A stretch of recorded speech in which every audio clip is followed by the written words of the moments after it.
Bismillahirrahmanirrahim. Alhamdulillahirabbil alamin. Wassalatu wassalamu ala asyrofil anbiya'i wal mursalin sayyidina Muhammadin wa ala alihi washabbihi ajmain. Amma ba'du. Pertama-tama marilah kita panjatkan puja-puji syukur kehadirat Allah Subhanahu wa taala yang mana kita pada hari ini bisa berkumpul di tempat ini dalam acara diseminasi budaya positif SDN Bintang Barat 3. Itu yang kedua kalinya, salawat dan salam semoga tetap tercurahkan kehadiran kita Rasulullah Shallallahu Alaihi Wasallam. Saya sebagai penata acara akan menunjukkan acara-acara yang akan dilaksanakan pada pagi hari ini. Acara yang pertama pembukaan, acara yang kedua sambutan, acara yang ketiga kegiatan inti, acara yang keempat penutup atau doa. Untuk acara yang pertama pembukaan, marilah kita buka acara ini dengan pembacaan Ummul Kitab.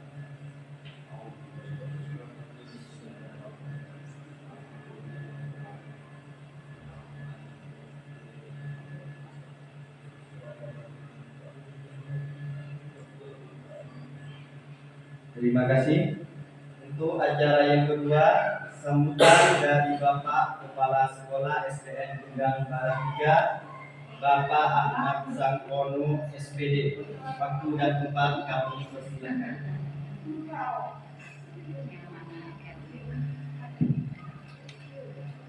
Assalamualaikum warahmatullahi wabarakatuh.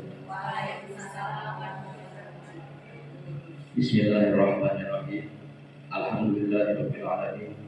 Wassalatu wassalamu ala asyrofil anbiya'i wal mursalin sayyidina Muhammadin wa ala alihi wa sahbihi ajmain, amma ba'du.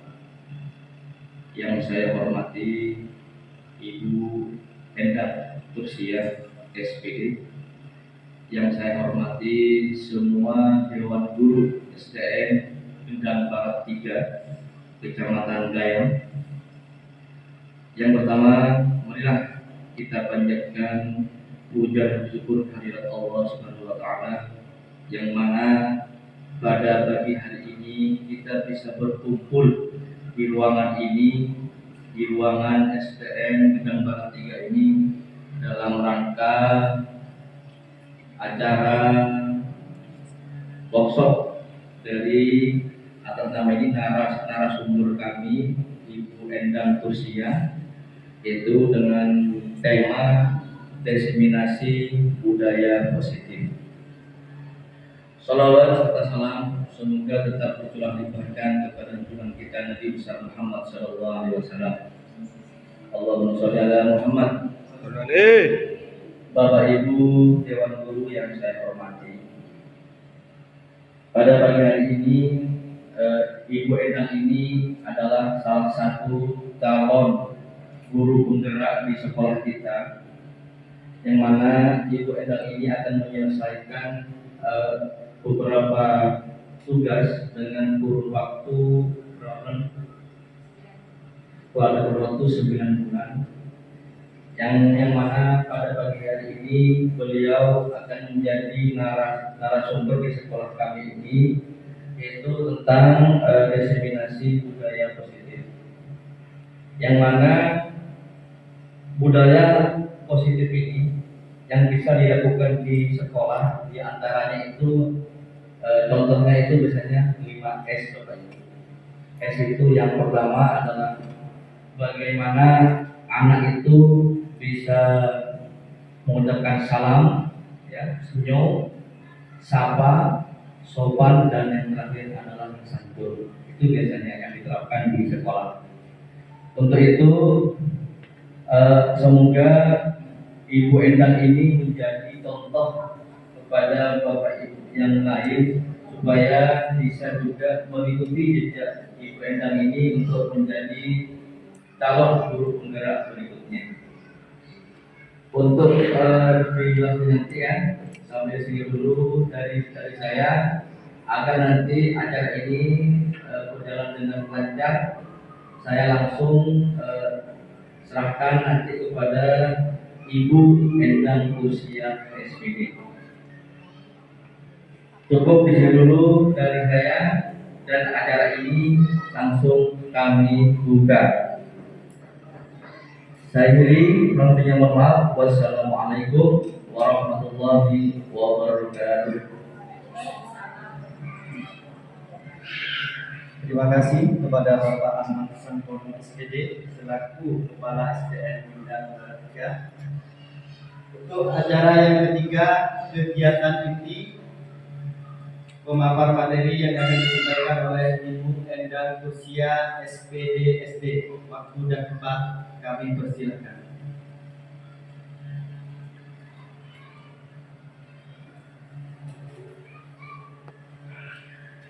Assalamualaikum warahmatullahi wabarakatuh. Yang terhormat Bapak Kepala Sekolah SDN Negeri 3, Bapak Ahmad Santono SPD, dan yang saya hormati Bapak Ibu guru hebat yang sudah berkenan meluangkan waktunya untuk hadir di ruangan ini dalam kegiatan diseminasi budaya positif dalam rangka pemenuhan tugas saya dalam program pendidikan calon guru penggerak angkatan 9. Alhamdulillahirabbil alamin. Assalatu wassalamu ala asyrofil anbiya'i wal mursalin sayyidina Muhammadin wa ala alihi wa sahbihi ajma'in. Allahu akbar.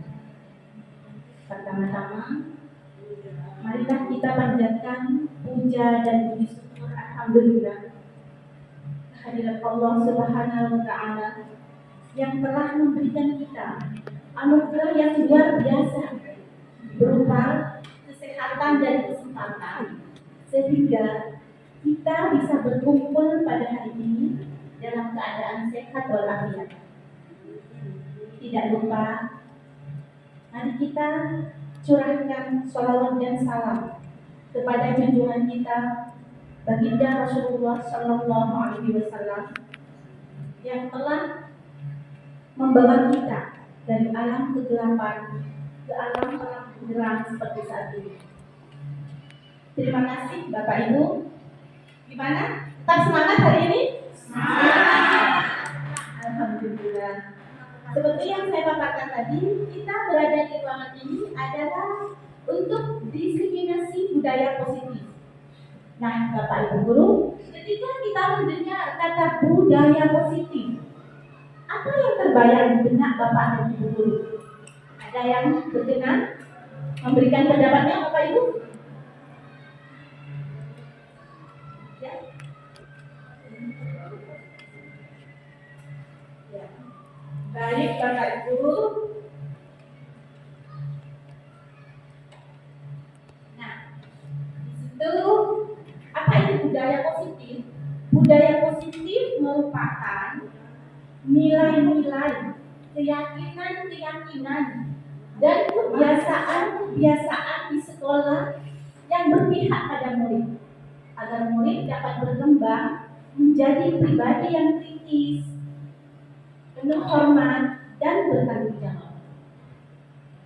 Ada beberapa konsep yang harus kita ketahui Bapak Ibu untuk membentuk budaya positif di sekolah kita. Disiplin positif merupakan unsur utama terwujudnya budaya positif yang kita cita-citakan di sekolah kita.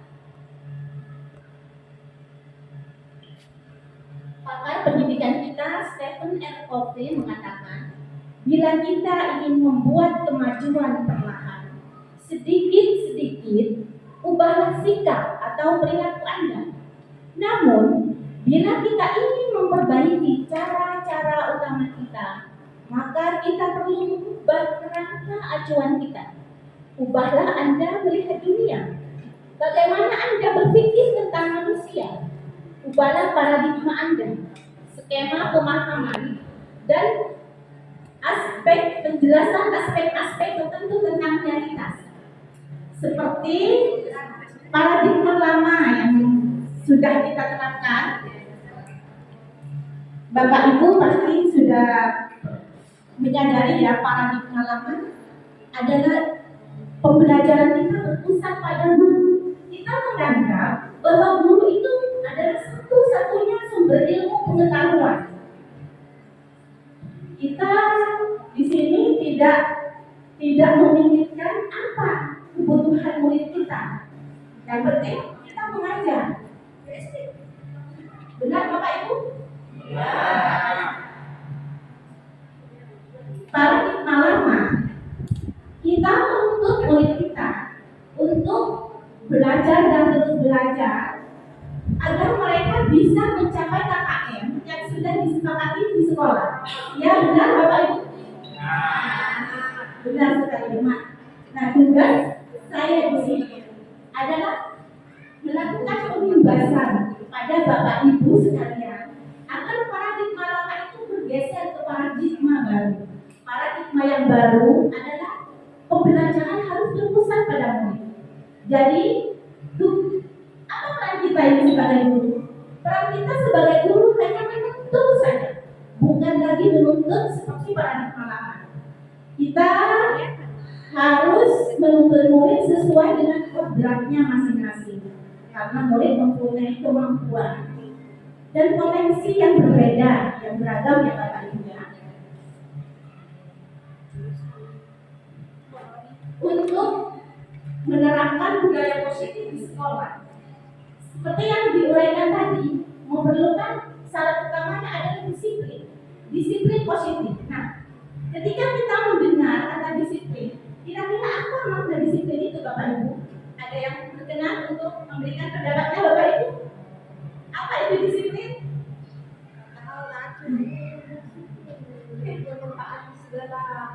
Apa yang menjadi perintah? Ya Pak, ya Ibu. Yang dimaksud disiplin, kita mentaati apa yang menjadi peraturan di sekolah, mentaati apa yang menjadi perintah dari guru. Begitu. Ya. Terima kasih kepada Ibu Nur Hasanah yang telah memberikan pendapatnya. Benar sekali Ibu. Ketika kita mendengar kata disiplin, kita pasti akan menghubungkan dengan tata tertib, dengan peraturan, dengan kepatuhan kita pada peraturan. Ketika kita tidak melaksanakan disiplin, melanggar peraturan, maka kita dianggap sebagai orang yang tidak mempunyai disiplin diri. Benar sekali. Kata disiplin itu sendiri berasal dari bahasa Latin. Disiplin yang berarti adalah belajar. Bapak pendidikan kita Ki Hajar Dewantara menyatakan, di mana ada kemerdekaan, di situ harus ada disiplin yang kuat. Sungguh pun disiplin itu bersifat self disiplin, yaitu kita sendiri yang mewajibkan kita dengan sekeras-kerasnya. Tetapi itu sama saja. Sebab jikalau kita tidak cakap melakukan self disiplin, wajiblah penguasa lain mendisiplinkan kita. Dengan peraturan demikian itulah harus ada dalam suasana merdeka. Apa yang dimaksud dengan suasana merdeka menurut Ki Hajar Dewantara? Kita menerapkan disiplin positif di sekolah kita, bukan dengan hukuman, bukan dengan peraturan-peraturan tertulis yang tidak bermakna bagi murid. Yang murid hanya dituntut untuk mematuhi peraturan-peraturan itu, sedangkan murid kita tidak tahu apa sebenarnya arti sesungguhnya dari peraturan itu. Tujuan apa yang ingin dicapai, nilai-nilai apa yang ingin diterapkan. Mereka tidak mengerti ya Bapak Ibu ya. Nah, dengan kita sebagai guru harus bisa membangun disiplin diri yang ada pada murid kita. Disiplin diri membuat suasana seseorang dari potensinya menuju kemajuan. Bagaimana cara kita mengontrol diri, dan bagaimana menguasai diri untuk memilih tindakan yang mengacu pada nilai-nilai kebajikan yang kita hargai.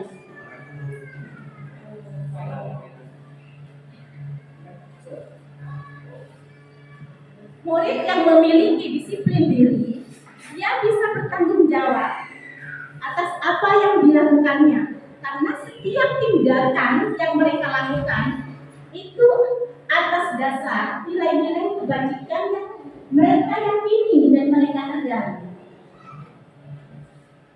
Apa itu nilai-nilai positif Bapak Ibu Guru? Nilai-nilai positif adalah apa itu nilai-nilai kebajikan? Nilai-nilai kebajikan itu adalah nilai-nilai positif yang ada pada setiap manusia untuk dicapai. Nah, kita, murid-murid kita mempunyai nilai-nilai kebajikan sebagai anak Indonesia, yaitu apa? Menjadi profil pelajar Pancasila. Itu adalah nilai-nilai kebajikan. Salah satu nilai-nilai kebajikan yang ingin dicapai oleh murid kita ya Bapak Ibu ya, menjadi profil pelajar Pancasila. Di dalam profil pelajar Pancasila ini ada 6 nilai-nilai kebajikan. Yang pertama adalah beriman, bertakwa kepada Tuhan Yang Maha Esa, dan berakhlak mulia. Yang kedua adalah mandiri.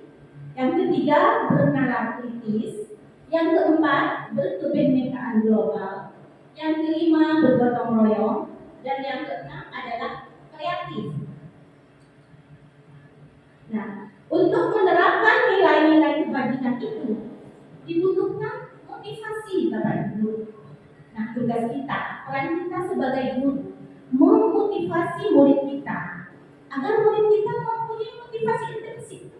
Jadi mereka melakukan semua tindakan mereka didasarkan pada kesadaran sendiri Bapak Ibu.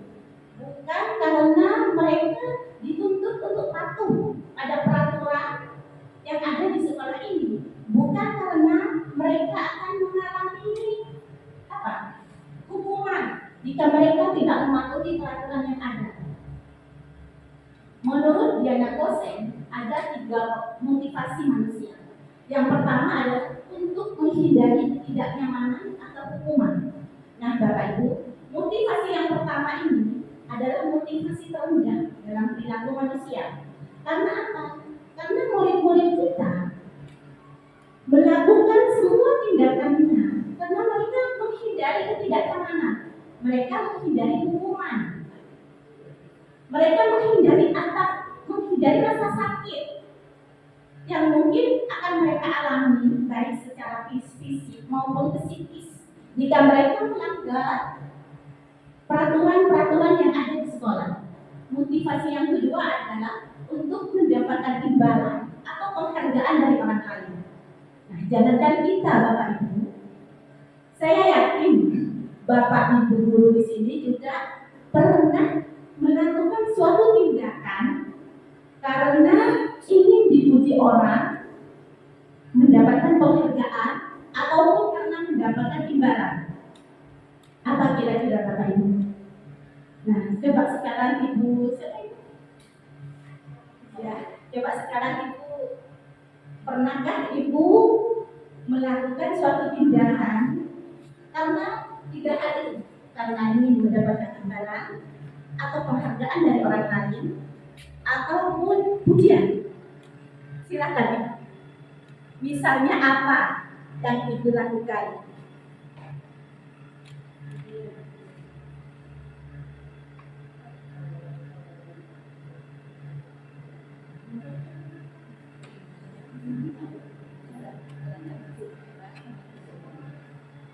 Misalnya ketika berangkat ke sekolah, datang pagi ya.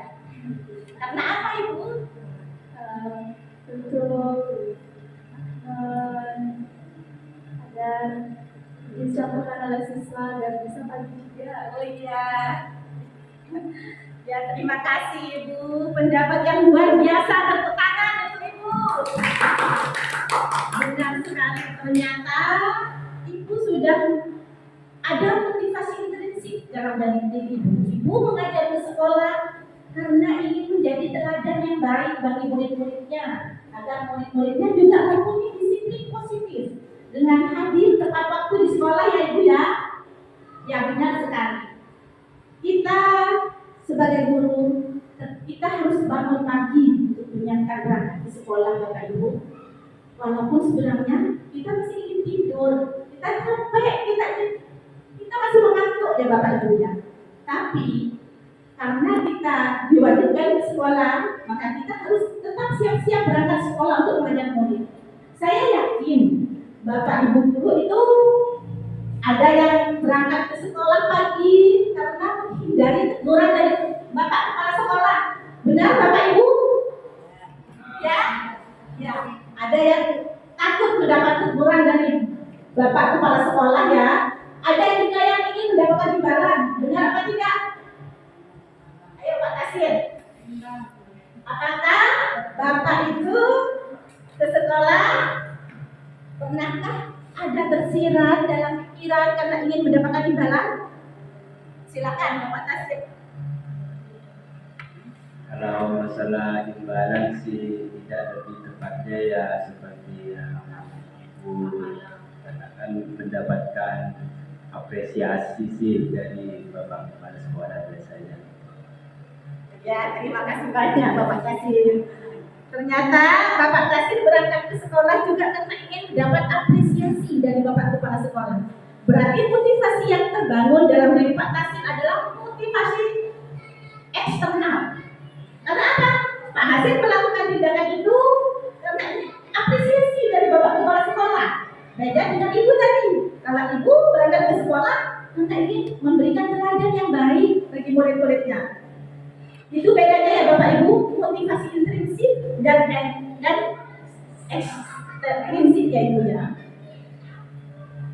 Untuk motivasi yang ketiga adalah untuk menjadi orang yang mereka inginkan dan menghargai diri sendiri dan nilai-nilai yang mereka percaya. Mereka melakukan sesuatu karena mereka ingin menjadi orang yang melakukan nilai-nilai yang mereka yakini. Ini adalah motivasi yang akan membuat seseorang memiliki disiplin positif karena motivasi berperilakunya bersifat internal ya Bapak Ibu ya. Bapak Ibu,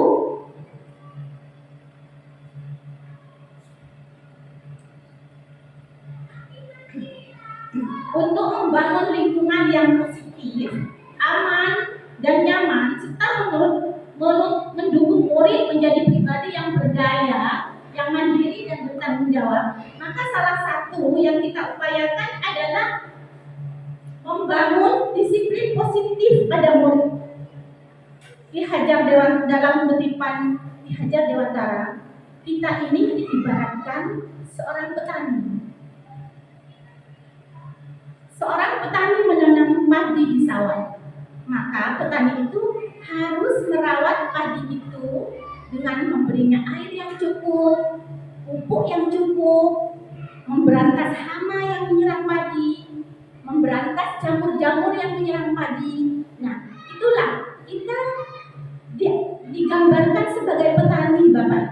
Jadi, kita itu jika kita merawat anak-anak kita, memberikan dukungan pada anak-anak kita, memberikan ruang pada anak-anak kita, memberikan kesempatan pada mereka untuk menentukan pilihannya, maka kita akan menanamkan disiplin pada mereka sehingga nantinya mereka akan memiliki disiplin positif dan menjadi murid yang berkarakter. Seperti tadi, tentunya yang berkarakter apa Bapak Ibu? Berkarakter profil pelajar Pancasila. Dalam menjalankan peraturan atau keyakinan kelas atau sekolah, jika ada pelanggaran, tentunya sesuatu harus terjadi Bapak Ibu. Tindakan terhadap suatu peraturan pada umumnya berbentuk ada yang hukuman, ada konsekuensi, dan ada restitusi Bapak Ibu. Yang hukuman adalah bentuk yang pertama. Hukuman ini bersifat tidak terencana Bapak Ibu, bersifat tiba-tiba. Jadi murid tidak tahu apa yang akan terjadi karena murid tidak dilibatkan. Murid tidak ada kesepakatan sebelumnya tentang jika mereka melanggar peraturan, apa yang akan mereka alami. Tidak ada kesepakatan seperti itu Bapak Ibu. Nah, bentuk yang kedua adalah konsekuensi. Beda dengan hukuman, konsekuensi ini sudah terencana. Ada kesepakatan antara guru dan murid sebelumnya Bapak Ibu. Di sini sikap guru adalah harus terus memonitor murid. Karena apa Bapak Ibu?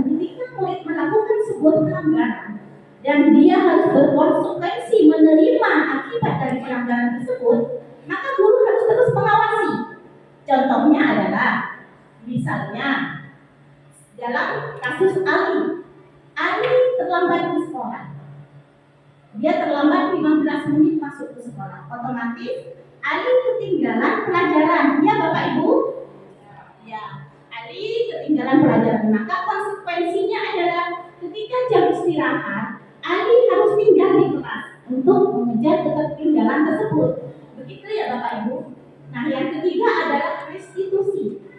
Restitusi adalah proses menciptakan kondisi bagi murid untuk memperbaiki kesalahan mereka, sehingga mereka bisa kembali pada kelompok mereka dengan karakter yang lebih kuat. Nah, Bapak Ibu, kita sebagai guru bisa disarankan untuk melakukan tindakan pada murid, tindakan pelanggaran yang dilakukan murid dengan cara restitusi ini.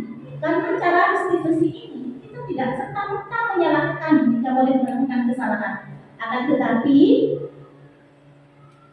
membantu murid mengenali apa kesalahan yang dia lakukan dan bagaimana cara mengatasinya. Nah, Bapak Ibu dulu,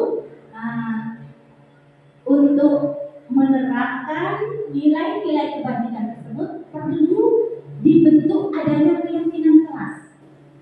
Mengapa keyakinan kelas? Mengapa tidak peraturan kelas saja? Karena apa Bapak Ibu? Karena seseorang itu akan lebih bergerak dan bersemangat untuk menjalankan keyakinannya daripada hanya sekedar mengikuti serangkaian peraturan tertulis tanpa makna.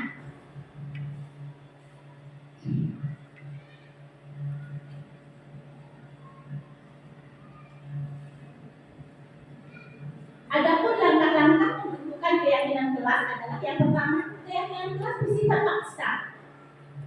Keyakinan kelas berupa pernyataan universal. Pernyataan universal itu tadi ya Bapak Ibu ya, yang berisi nilai-nilai kebajikan, seperti yang tertera dalam 6 dimensi profil pelajar Pancasila. Yang ketiga adalah pernyataan keyakinan kelas dibuat dalam bentuk kalimat positif.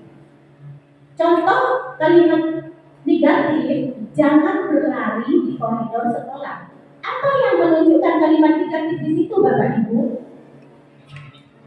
Ya, Ibu tadi Kata-kata jangan. yang itu. Kata-kata jangan. Ini larangan bagi anak. Ya, betul sekali. Terima kasih Bu Dani. Kata-kata negatif di sini adalah jangan, karena itu bentuk perintah melarang anak. Jadi itu tidak efektif digunakan dalam pembentukan keyakinan kelas Bapak Ibu. Nah, apa kalimat positifnya? Kalimat positifnya adalah berjalanlah di koridor sekolah. Jadi di situ tidak ada penekanan tentang larangan. Anak harus bagaimana? Jadi anak-anak bisa melakukan berjalan di koridor sekolah dengan tenang, dengan santai, tanpa harus takut dengan aturan-aturan yang kita buat sendiri. Yang keempat adalah keyakinan kelas hendaknya mudah diingat dan dipahami oleh warga kelas ya Bapak Ibu. Jadi kalimatnya harus singkat, jelas, dan padat artinya ya Bapak Ibu. Yang kelima adalah keyakinan kelas hendaknya sesuatu yang bisa diterapkan di lingkungan tersebut. Kita tidak mungkin menerapkan keyakinan kelas kita yang berada di daratan ini dengan kita nanti yang berada di kepulauan, karena lingkungan dan budaya kita sudah berbeda ya Bapak Ibu ya. Jadi harus sesuai dengan di mana lingkungan tempat kita dan murid kita tinggal. Begitu Bapak Ibu. Yang keenam adalah semua warga kelas berkontribusi mencurahkan pendapatnya. Jadi nanti dalam pembentukan keyakinan kelas kita akan meminta pendapat murid-murid kita. Apa keyakinan kelas apa yang nanti akan kita sepakati? Kira-kira mereka ingin apa? Jadi di sini sepenuhnya adalah murid, pembelajaran yang berpihak pada murid. Jadi semua kegiatannya juga berpihak pada murid. Jadi peraturan yang kita buat pun harus berdasarkan curah pendapat dari murid dan disepakati juga oleh guru dan murid. Begitu ya Bapak Ibu ya. Dan yang ketujuh adalah meninjau kembali keyakinan kelas tersebut dari waktu ke waktu. Mengapa keyakinan kelas itu harus ditinjau dari waktu ke waktu? Karena bisa saja ada yang perlu ditambahkan atau perlu direvisi ya Bapak Ibu ya. Ada sudah tidak sesuai, tidak relevan dengan pembelajaran saat ini. Begitu ya Bapak Ibu? Bapak Ibu, biar agak santai, silakan itu konsumsinya silakan dinikmati dulu. Silakan Bapak Ibu. Saya sambil melanjutkan.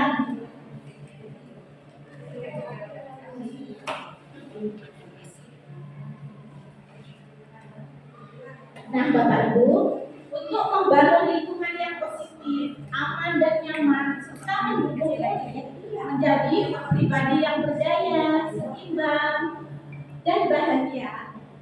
Salah satu upaya yang dilakukan guru adalah dengan menerapkan disiplin positif tersebut. Seperti yang saya ceritakan tadi, dalam kutipannya dikejar dalam mengibaratkan kita sebagai petani ya Bapak Ibu ya. Jadi murid kita, kualitas murid kita itu tergantung bagaimana peran kita sebagai guru. Seperti yang saya sebutkan tadi, peran kita sebagai guru menuntun ya Bapak Ibu ya, bukan menuntut. Jika menuntut itu sudah tidak relevan dengan tujuan pendidikan sekarang ya Bapak Ibu ya. Di sini Dr. William Glasser menyatakan bahwa seluruh tindakan manusia memiliki tujuan tertentu, yaitu memenuhi kebutuhan dasarnya. Ada 5 kebutuhan dasar menurut Dr. William Glasser Bapak Ibu. Yang pertama adalah kebutuhan untuk bertahan hidup atau survival. Kebutuhan untuk bertahan hidup itu bersifat fisiologis. Kira-kira kebutuhan apa saja itu Bapak Ibu? Kebutuhan untuk bertahan hidup. Ada yang bisa mendengar pendapat Bapak Ibu? Kebutuhan untuk bertahan hidup. Apa mereka? Ya, betul. Ya, betul. Ya Bapak. Makan, minum, Ya. tidur, Ya. istirahat. Ya, betul sekali ya. Ada yang bisa menambahkan Ibu? Ya. Ya, betul sekali. Ibu Ati mungkin. Apa lagi Bu Ati? Menyesuaikan di lingkungannya apa yang dikerjakan. Oh ya, betul. Betul sekali ya Bapak Ibu ya. Kebutuhan untuk bertahan hidup itu diantaranya ada kebutuhan untuk makan, untuk minum, seperti yang Bapak Tasir tadi katakan. Terus kebutuhan untuk kesehatan, seperti yang Bu Ati juga, kebutuhan untuk merasa nyaman di lingkungannya, kebutuhan akan rasa aman ya. Ya, itu adalah kebutuhan hidup. Karena tidak mungkin Bapak Ibu, murid kita yang tidak sarapan berangkat ke sekolah, tidak mungkin mereka bisa fokus untuk belajar. Karena apa? Karena mereka berangkat dalam keadaan perutnya lapar. Ya Bapak Ibu ya. Nah, kebutuhan yang kedua adalah kebutuhan untuk merasa diterima, love and belonging. Apa saja kebutuhan untuk merasa diterima itu? Seperti kebutuhan akan asal, cinta, akan rasa kasih sayang. Setiap murid kita pasti mempunyai rasa ingin terus tetap terhubung, dengan komunitasnya, dengan teman-temannya, dengan keluarganya, dengan lingkungan sekitar di mana murid-murid tinggal. Bahkan sampai murid yang paling cuek sekalipun, mereka jauh di dalam hatinya, pasti tetap ingin mempunyai ikatan emosi dengan orang-orang yang berada di sekitar mereka ya Bapak Ibu ya. Alangkah menyedihkannya jika kita itu hidup sendiri, kita tidak punya ikatan emosi dengan orang-orang di sekitar kita. Dan yang ketiga adalah kebutuhan akan kebebasan atau membuat pilihan Bapak Ibu. Kebutuhan akan kebebasan ini adalah kita harus memberikan kesempatan kepada wali kita untuk memberikan atau membuat keputusan-keputusan dalam hidup mereka, sehingga nantinya mereka bisa menjadi murid yang mandiri. Jadi bukan lagi kita sebagai guru yang memutuskan. Misalnya dalam pembelajaran kelas 4 misalnya, sekarang adalah mengidentifikasi tumbuhan. Kita tawarkan pada murid kita, Bapak Ibu, kira-kira mereka inginnya belajar yang bagaimana? Apakah mereka ingin belajar di luar, mengamati langsung, atau mereka malah membawa tumbuhannya ke dalam kelas? Mengidentifikasi di dalam kelas ya Bapak Ibu ya. Nah, yang keempat adalah kebutuhan akan kesenangan. Kebutuhan yang keempat ini, jadi kita sebagai guru jangan pernah ragu untuk membuat kelas kita menjadi menyenangkan bagi murid. Kita bisa mengisinya dengan SBK ya Bapak Ibu ya. Nah, biar suasananya tidak monoton dan jenuh, kita isi sekarang dengan seperti teka-teki ya Bapak Ibu ya, dengan SBK dulu. Clue-nya adalah bumi itu bulat. 8 tambah 6 3. 10 tambah 1 1. Berapakah 8 tambah 8? Ya? Ya. Berapa itu? Ya, tepuk tangan. Nah, siap ya. Clue-nya adalah bumi itu bulat. 6 ditambah 6 adalah 2. 3 ditambah 3 adalah 0.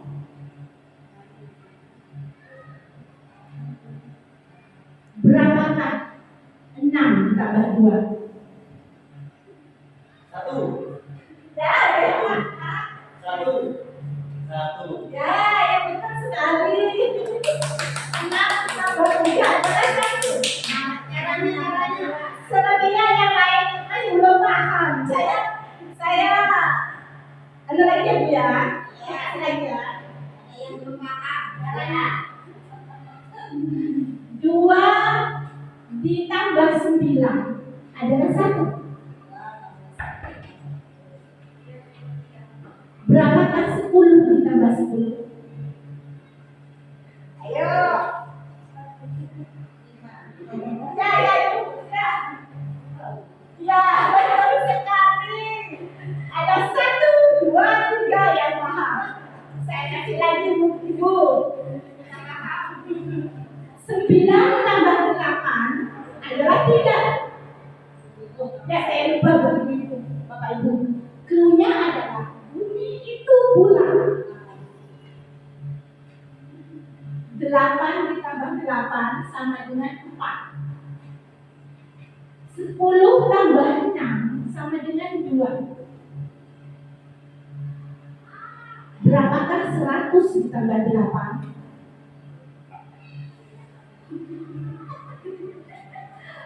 Ayo Bapak Ibu, ayo.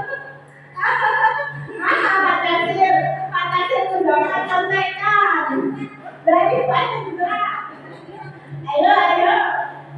Ayo Pak Tasir, jangan menyontek Pak Tasir.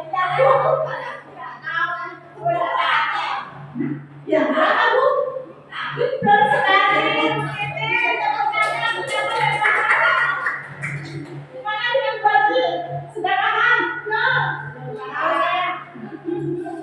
Saya kasih lagi 1 lagi. Pak Tasir bisa ya belum ya? Belum. Clue-nya adalah bumi itu bulat. Bapak Ibu, bumi itu bulat. Ya? Iya. 9 ditambah 8 sama dengan 3. 6 ditambah 6 sama dengan 2. Berapakah 1000 ditambah 6? 1000 ditambah 6. Ya, benar. Ya, benar.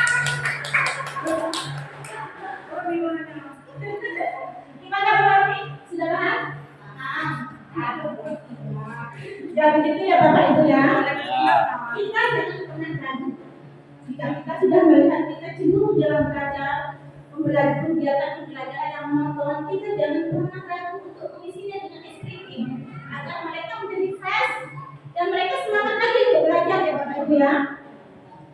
Kebutuhan yang kelima adalah kebutuhan akan penguasaan. Ya, Bapak Ibu, biasanya murid yang mempunyai kebutuhan dasar akan penguasaan yang tinggi, biasanya mereka itu selalu ingin menjadi pemimpin. Mereka suka melakukan hal-hal yang baru. Mereka juga akan merasa kecewa jika mereka akan melakukan kesalahan. Kebutuhan akan penguasaan di sini adalah kebutuhan akan didengarkan, merasa kompeten, menjadi terampil, diakui ya, pencapaian dan keterampilannya.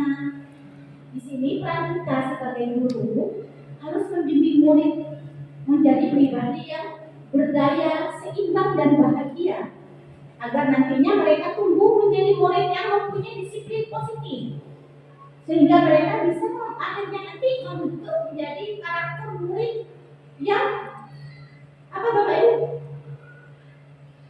Yang memiliki nilai-nilai kebajikan tadi ya.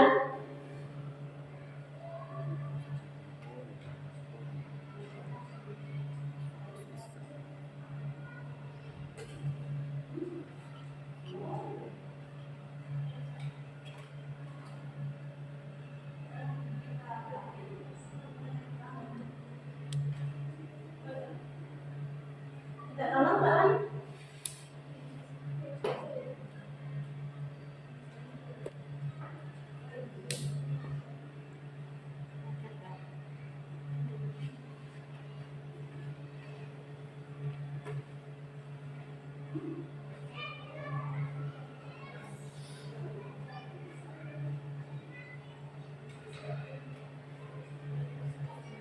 Bapak Ibu, sekarang materi kita adalah 5 posisi kontrol.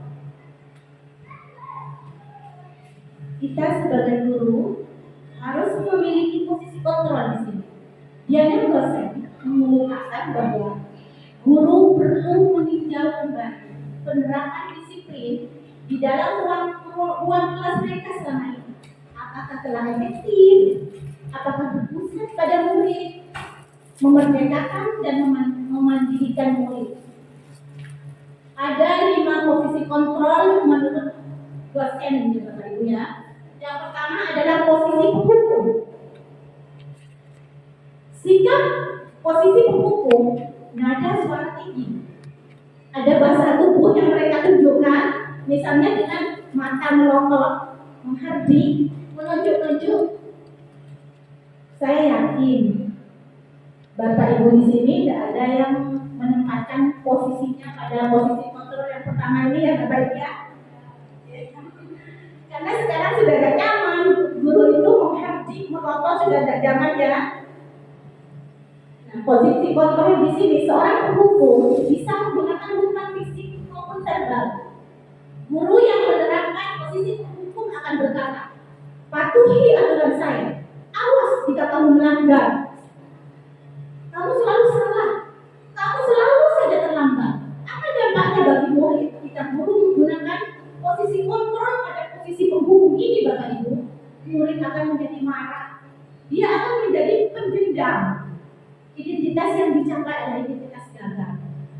Ketika murid mendapat hukuman atau teguran dari kita dengan perkataan yang kasar, apalagi dengan menunjuk-nunjuk berkaca pinggang pas di depan teman-temannya, mereka pasti akan menaruh dendam pada kita.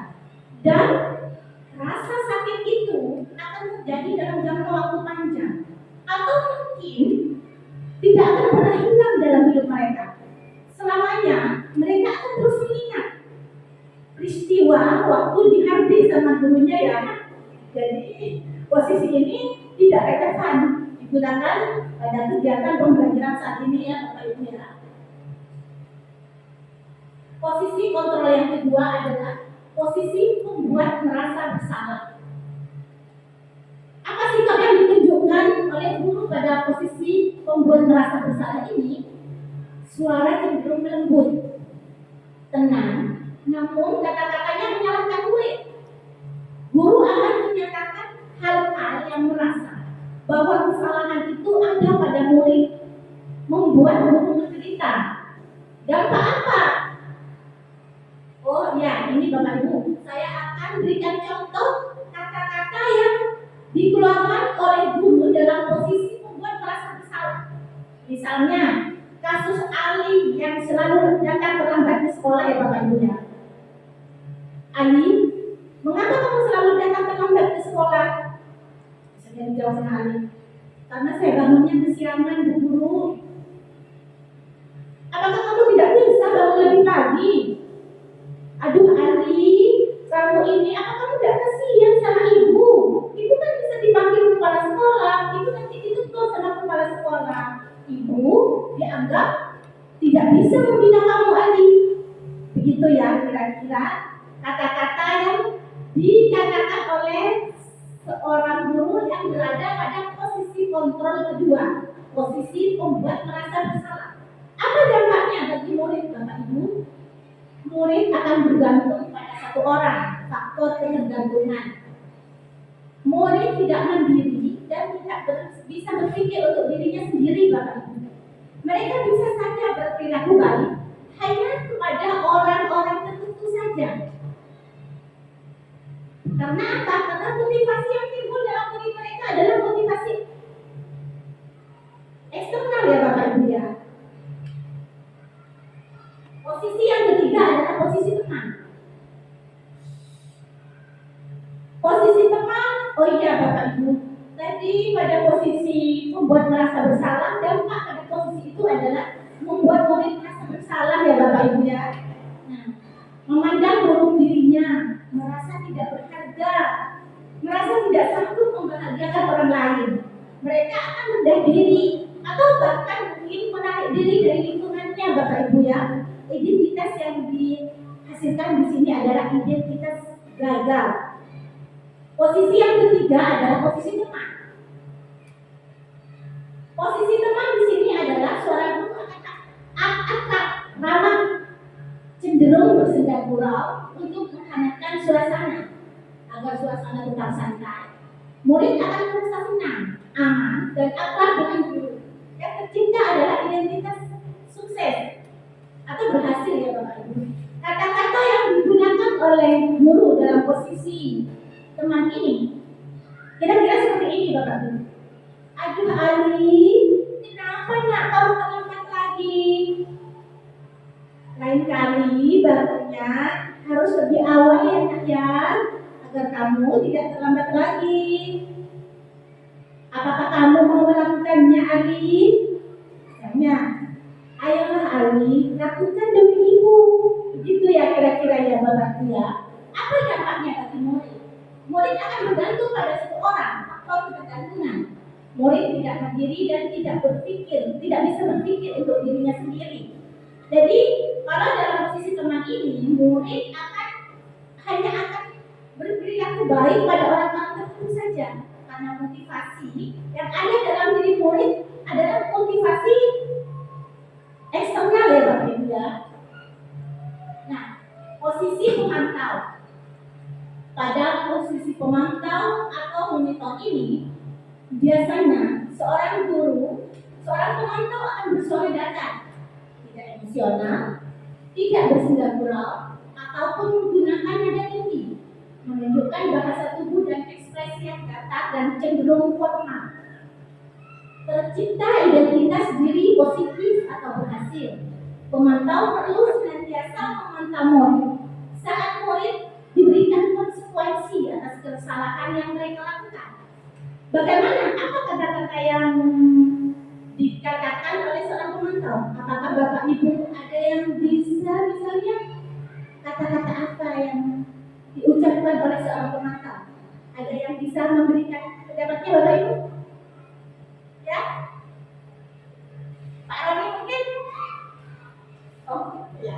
Ya, posisi pemantau di sini biasanya kata-kata yang diucapkan seperti ini Bapak Ibu. Contohnya seperti kasus Ali tadi ya Bapak Ibu ya, yang Ali yang datang terlambat. Ali, mengapa kamu datang terlambat nak? Lain kali kamu tidak boleh datang terlambat lagi. Kamu tahu tidak? Sekarang sekolah itu biasanya masuknya jam berapa? Biasanya jam 7 ya Bapak Ibu. Jam 7 Bu. Sekarang jam berapa nak? Ali? Jam 7.20. Jadi Ali itu terlambatnya 20 menit. Nah Ali, nanti kamu ketika temanmu istirahat, kamu tidak boleh istirahat. Kamu harus tetap tinggal di kelas untuk mengejar ketertinggalan kamu. Itu adalah kira-kira kata-kata yang diucapkan oleh seorang pemantau atau monitor. Apa dampaknya bagi murid? Dampaknya bagi murid adalah murid akan menghitung konsekuensi dan hadiah tanpa memahami sepenuhnya nilai-nilai kebajikan yang dituju. Murid tidak sepenuhnya mandiri. Pada posisi kontrol di sini, murid tetap motivasi yang ada pada murid. Motivasi apa kira-kira Bapak Ibu? Apa sih motivasi apa?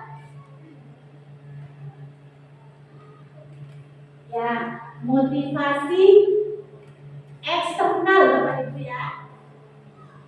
Nah, sekarang adalah posisi yang kelima. Posisi yang kelima adalah posisi manajer Bapak Ibu.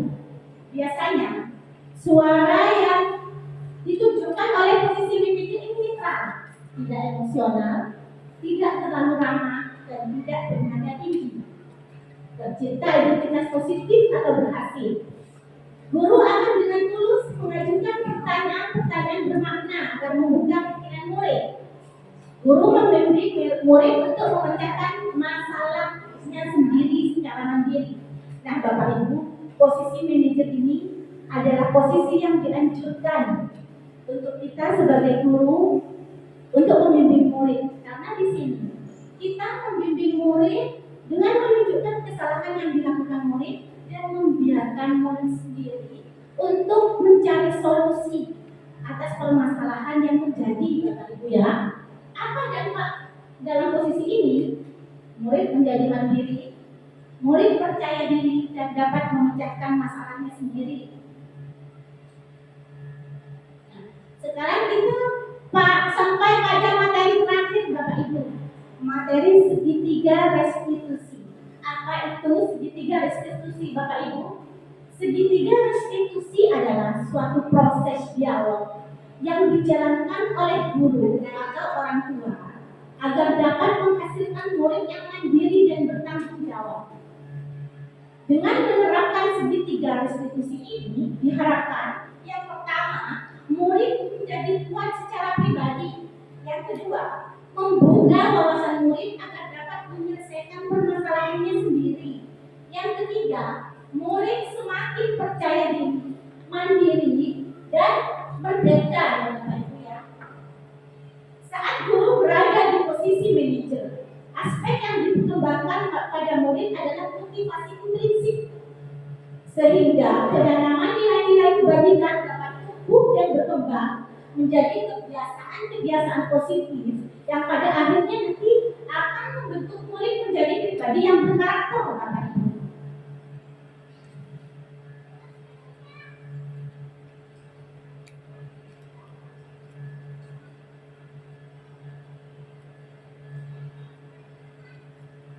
Ini sinyal mungkin Bapak Ibu ya.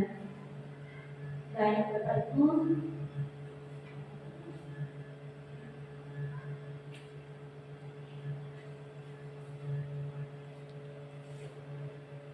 Mungkin baiknya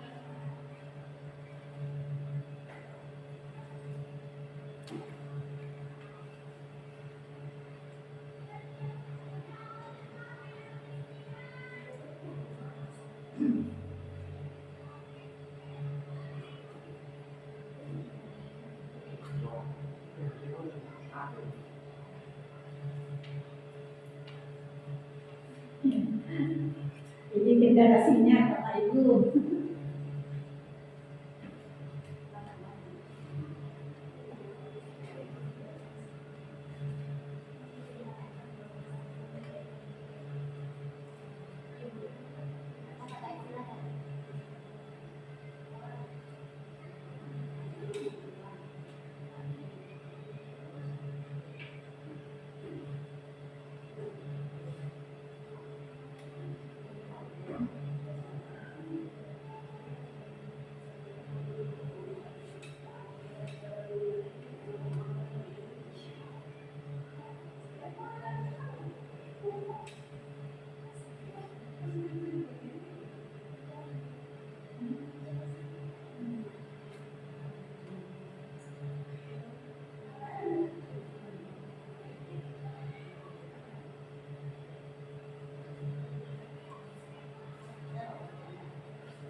Nah, Bapak Ibu,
ya baik Bapak Ibu, mungkin ini ada kendala sinyal ya Bapak Ibu ya.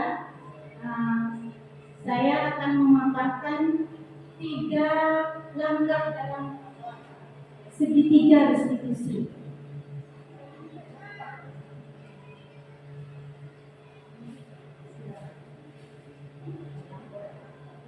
Bapak Ibu coba perhatikan video ini.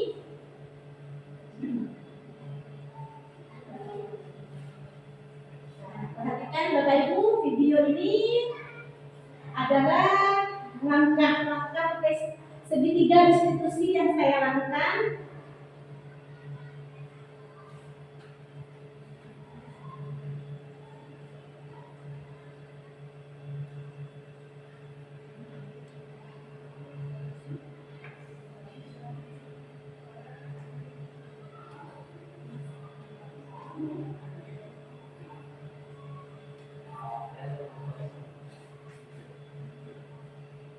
Ya, Bapak Ibu.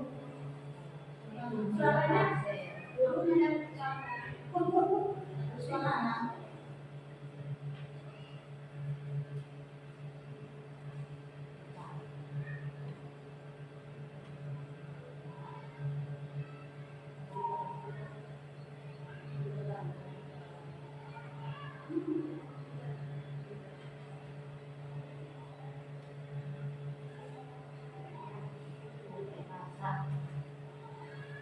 ya baik Bapak Ibu, karena ini ada kendala sinyal mungkin ya, jadi gambar tentang segitiga restitusi tidak bisa saya upload di depan ya Bapak Ibu ya. Saya akan menjelaskan di sini jika dalam segitiga restitusi ada 3 langkah. Langkah yang pertama adalah menstabilkan identitas Bapak Ibu. Menstabilkan identitas di sini adalah kita menanyakan pada murid apa kesalahan yang mereka lakukan dan memberikan penguatan kepada murid bahwa apa yang mereka lakukan itu hal biasa karena tidak ada manusia yang sempurna. Semua orang pasti pernah melakukan kesalahan. Begitu ya Bapak Ibu. Dan yang kedua adalah validasi tindakan yang salah. Nah, validasi tindakan bersalah itu berisi kita menanyakan pada murid mengapa mereka melakukan seperti itu. Apakah tidak ada cara lain yang lebih baik yang bisa mereka lakukan untuk mengatasi permasalahan mereka. Dan yang ketiga adalah menanyakan keyakinan. Kira-kira keyakinan kelas apa yang sudah mereka langgar dengan mereka melakukan tindakan tersebut. Nah Bapak Ibu, sekarang Bapak Ibu saya ajak untuk menonton sebuah video. Ini adalah video segitiga restitusi yang saya laksanakan di sekolah ini.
Ya, Bapak Ibu, itu adalah segitiga restitusi yang saya laksanakan kemarin di sekolah ini.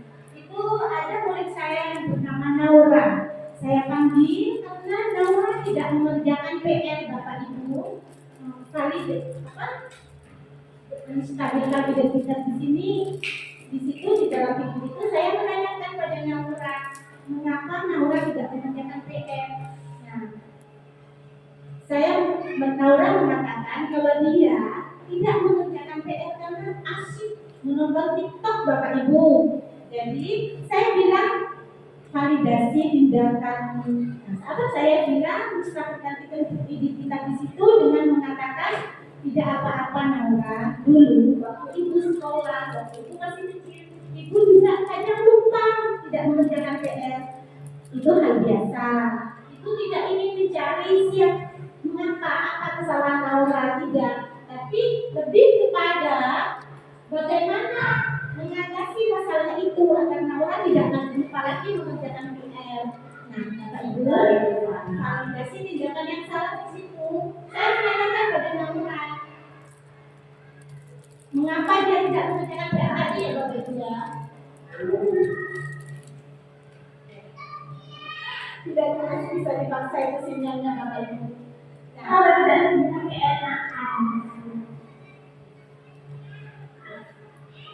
Nah, Bapak Ibu, dalam video itu saya menanyakan keyakinan apa yang akan melakukan Bapak Ibu ya.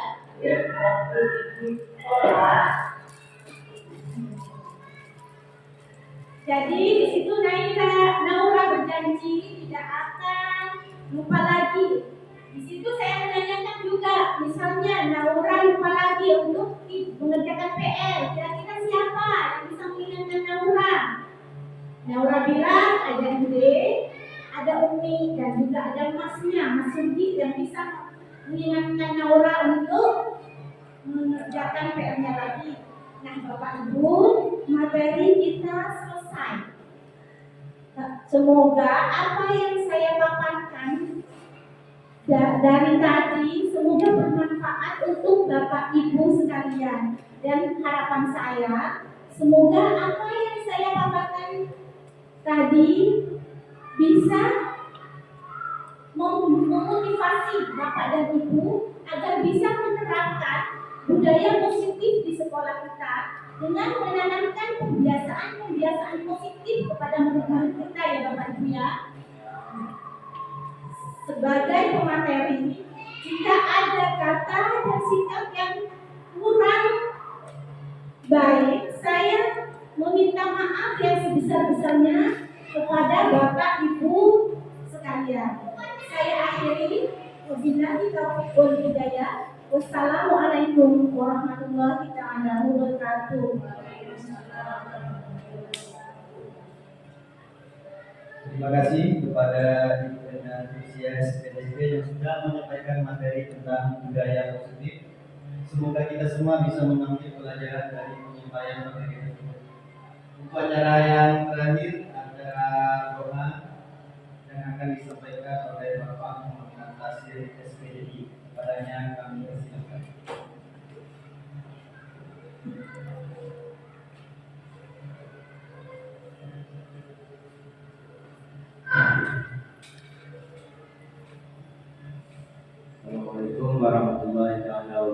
wabarakatuh. Waalaikumsalam. Alhamdulillahirabbil alamin. Wassalatu wassalamu ala asyrofil anbiya'i wal mursalin sayyidina Muhammad wa ala alihi wasallam. Yang terakhir marilah kita membaca doa supaya kita mendapatkan apa yang telah disampaikan oleh Ibu Enda. Selanjutnya, amin. Bismillahirrahmanirrahim. Alhamdulillahirabbil alamin. Wassalatu wassalamu ala asyrofil anbiya'i wal mursalin sayyidina Muhammad wa ala alihi wasallam. Alhamdulillahirabbil alamin. Wassalatu wassalamu ala asyrofil anbiya'i wal mursalin sayyidina Muhammad wa ala alihi wasallam. Alhamdulillahirabbil alamin. Wassalatu wassalamu ala asyrofil anbiya'i wal mursalin sayyidina Muhammad wa ala alihi wasallam. Allahumma ij'alni minat tawabin waj'alni minal mutatahhirin. Allahumma rabbana atina fid dunya hasanah wa fil akhirati hasanah wa qina adzabannar. Sallallahu ala Muhammadin sayyidina Muhammad wa ala alihi wasallam. Walhamdulillahi rabbil alamin. Al-Fatihah. Assalamualaikum warahmatullahi wabarakatuh. Demikianlah acara pada hari ini tentang diseminasi budaya positif di SDN Bintang Baramuda. Saya sebagai pembicara mohon maaf apabila ada kesalahan. Wabillahi taufiq wal hidayah. Wassalamualaikum warahmatullahi wabarakatuh.